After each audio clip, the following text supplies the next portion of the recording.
Hello, welcome to the shop. Anything I can help you with in particular? Do I handle stolen goods? That is quite a question to be asking, isn't it? Items in my inventory arrive via many channels. Sometimes they are brought to me. Other times they seem to just appear.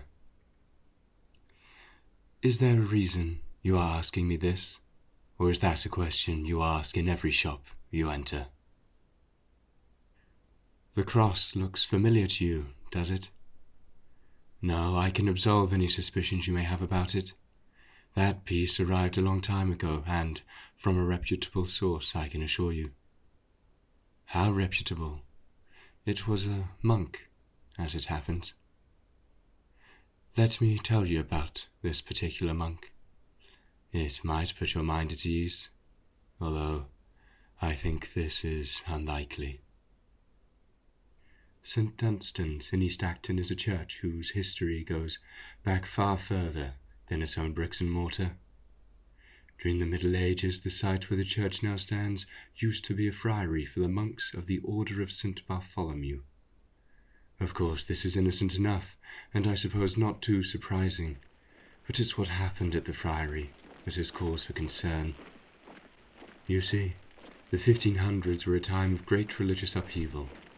In an effort to increase his wealth and stifle political opposition, Henry VIII saw to the closing of some 800 friaries, monasteries, and nunneries. His armies marched on these places of worship, and those that complied with the closing were treated fairly.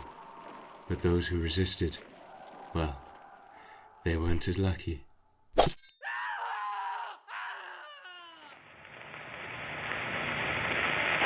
The latter was the case for the monks at the friary where St. Dunstan's now stands. They say that the monks refused to give up their religious convictions and so were all executed. There was no immediate aftermath. The shifting of power continued, and in time the monks who perished there were forgotten. In the late 1800s, urbanization was rapidly leading London to envelop more of the smaller villages that surrounded the city. This was the case for Acton, and in an effort to fill the religious vacuum that the urban sprawl was creating, a new church was commissioned and built, St. Dunstan's.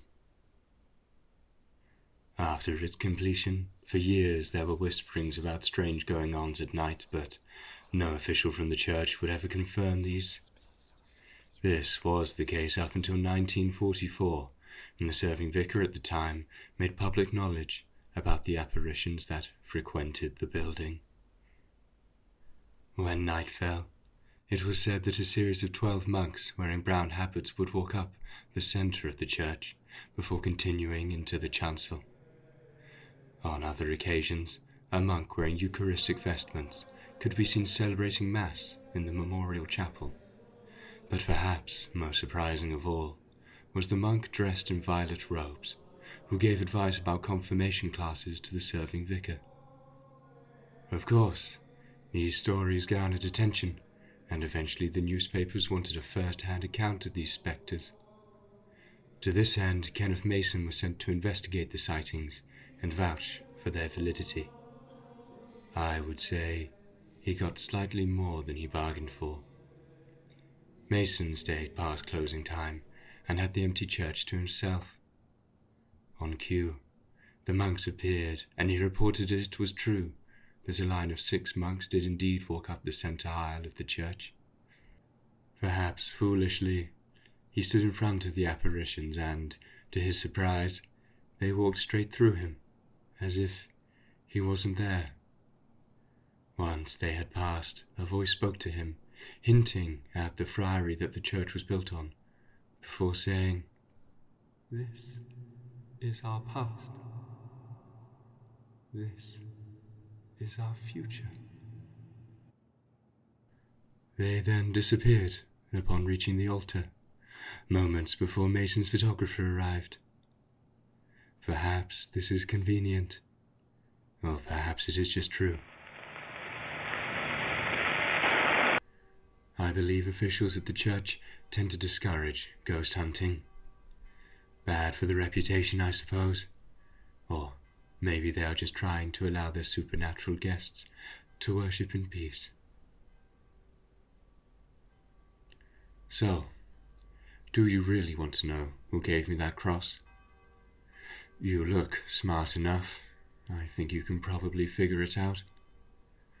Whether you choose to believe me, now that's up to you.